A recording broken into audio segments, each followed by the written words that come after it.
Bonjour les enfants, nous allons lire l'histoire de Victor le castor. Victor le castor ne voulait pas grandir. Et pourtant, il grandissait. Il grandissait si vite qu'un jour, ses parents s'étonnèrent de le voir encore à la maison. « Victor, mon garçon, dit le père castor, maintenant que tu es grand et fort, il est temps que tu bâtisses ta propre maison, comme je l'ai fait autrefois pour nous tous. Tiens, prends ma hache, je l'ai aiguisée ce matin, et va dans la forêt.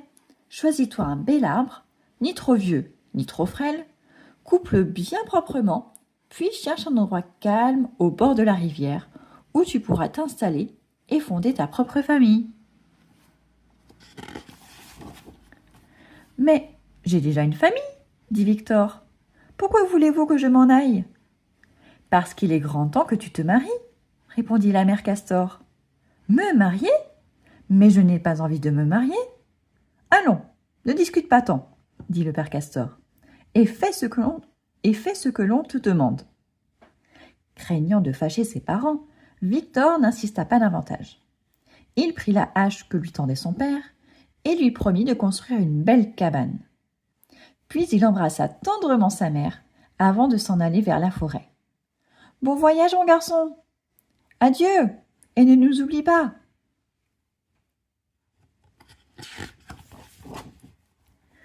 Une fois dans la forêt, Victor chercha un arbre, ni trop vieux, ni trop frêle. « Celui-ci fera l'affaire, » se dit-il en s'arrêtant devant un sapin. Il leva sa hache et, tchac, tchac, tchac, se mit à la tâche. « Hé là, qu'est-ce que tu fais ?» s'écria soudain une voix au-dessus de lui. « C'est ma maison que tu es en train de couper !» Victor s'arrêta aussitôt et leva les yeux. « Oh, pardon !» fit-il en voyant une petite ours assise sur une branche. « Je ne savais pas que quelqu'un habitait ici. » La petite ours descendit de son arbre, en vitesse. « Ça va, ce n'est pas trop grave, » dit-elle après avoir rapidement inspecté le tronc. « Il s'en remettra. Ça lui fera juste une légère cicatrice. »« Je suis désolée, » murmura Victor, « mais il faut vraiment que je coupe un arbre. »« Ce n'est pas une raison pour couper le mien, » répondit la petite ours. « Et d'ailleurs, pourquoi veux-tu couper un arbre ? » ?»« Pour construire une cabane. »« Une cabane ? Mais c'est chouette ! J'ai toujours rêvé de faire une cabane. Nous pourrions peut-être la construire ensemble. »« Oh oui, bien sûr, » dit Victor. « Seulement, pour cela, nous avons besoin de bois. » La petite ours prit le castor par la patte et le conduisit à un vieil arbre mort. « Tu n'as qu'à couper celui-ci, il est presque par terre. Alors, qu'est-ce que tu attends ? Vas-y, coupe-le » Encouragé par sa nouvelle amie, Victor relève sa hache et, tchac, tchac, tchac, se remit à la tâche. Mais aussitôt, du tronc creux de l'arbre, une voix se mit à hurler. « C'est bon, j'arrive, pas la peine de frapper aussi fort !» Et un vieil hibou, encore tout ébouriffé, apparut. « Monsieur Hibou ?» s'exclama la petite ours. « Je croyais que vous aviez déménagé. » Le vieil hibou écarquilla les yeux. « Déménager ? Quelle idée ! Au contraire, je suis très attaché à cette demeure. »« Monsieur Hibou ?» dit Victor. « Oui, mon garçon. Avec Petit Ours, nous allons construire une cabane. »« Une cabane ? Et où allez-vous la construire ? Pas dans mon arbre tout de même. »« Oh non, monsieur Hibou, nous allons la construire au bord de la rivière. » Évidemment, où avais-je la tête ? J'aurais dû m'en douter. Les castors bâtissent toujours leur maison au bord de la rivière. Malheureusement, monsieur Hibou, nous n'avons rien pour construire notre cabane. Dans ce cas, allons fouiller dans ma remise. Nous y trouverons bien une ou deux vieilles planches et quelques clous pas trop rouillés. Mais ne m'en veuillez pas si je ne vous accompagne pas jusqu'à la rivière. C'est un endroit plutôt humide, peu recommandé pour les vieilles branches de mon espèce. Grâce à monsieur Hibou et à la petite ours, ses nouveaux amis de la forêt, Victor le castor parvint enfin à construire sa cabane au bord de la rivière, comme le souhaitaient ses parents.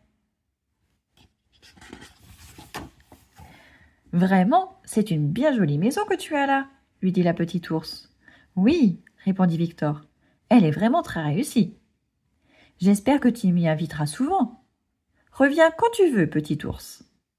Justement, demain je comptais aller à la pêche. Eh bien, passe et nous irons ensemble. Alors à demain, Victor. À demain, petit ours. Mais quel ne fut pas le chagrin de petit ours quand le lendemain, elle découvrit que maison et amis avaient disparu. Je n'ai pourtant pas rêvé. C'était bien là que se trouvait la cabane. Et Victor, où est-il passé? Victor! Victor! Réponds-moi! C'est moi, petit ours! Elle longeait la rivière tristement quand soudain, elle entendit un petit cri. Par ici, de l'autre côté! Victor, c'est vraiment toi? Bien sûr, qui veux-tu que ce soit? Allez, viens! Sans hésiter, la petite ours se jeta à l'eau et traversa la rivière. Oh, Victor! S'écria-t-elle en secouant son manteau. Tu n'aurais jamais dû t'en aller ainsi. Mais je n'y suis pour rien, dit le castor. Cette nuit, la rivière est sortie de son lit et s'est glissée dans le mien. Et elle a tout emporté, ma maison avec. Et au petit matin, je me suis retrouvée là, de l'autre côté. Non, vraiment, mais c'est palpitant, s'exclama la petite ours, en découvrant la cabane miraculeusement épargnée. Ce qui est vraiment palpitant, ajouta Victor, c'est que pendant ce temps-là, quelqu'un me cherchait, quelqu'un que je ne vais plus jamais quitter.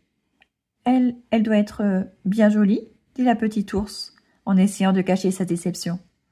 Oh, elle ne nage pas aussi bien qu'un castor, répondit Victor en riant, mais elle est plutôt mignonne, pour une petite ours. Et voilà, une chouette petite histoire. À bientôt les enfants.